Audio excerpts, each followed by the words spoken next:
Central Switzerland, கிழக்கு பகுதி German நாட்டை ஒட்டி வருவது.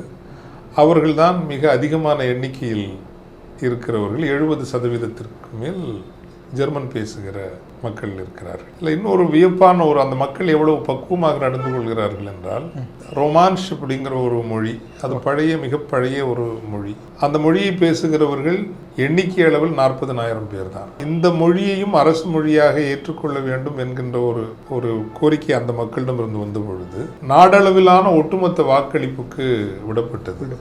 1996ஆம் ஆண்டு அந்த வாக்கெடுப்பில் 90% மேலானோர் இந்த மொழியையும், வெறும் 40,000 பேர் பேசுகின்ற அந்த மொழியையும் தேசிய மொழியாக ஏற்றுக்கொண்டதோடு, அதைவிட முக்கியம் என்னவென்றால், ஏனைய மொழிகளுக்கு, அதாவது 70% மேல் பேசுகின்ற ஜெர்மன் மொழிக்கும் 21% பேர் பேசுகின்ற பிரெஞ்சு மொழிக்கும் நிதி ஒதுக்கீடு அதிகமாகத்தான் இயல்பாக இருக்கும் இல்லையா? ஆனால் இந்த மொழிகளை பேசுகின்றவர்கள், ஜெர்மன் மொழியையும் பிரெஞ்சு மொழிகளையும் பேசுகின்ற சுவிட்சர்லாந்து குடிமக்கள், நீங்கள் மிகவும் சிறிய அளவில் பேசப்படுகின்ற ரொமான்ஸ் மொழிக்கும், வெறும் 6.5% பேர் மட்டும்தான் பேசுகின்ற இத்தாலி மொழிக்கும் அதிகமாக நிதி ஒதுக்கீடு செய்ய வேண்டும் என்று தேசிய வாக்கெடுப்பில் அவர்கள் வாக்களிக்கிறார்கள்.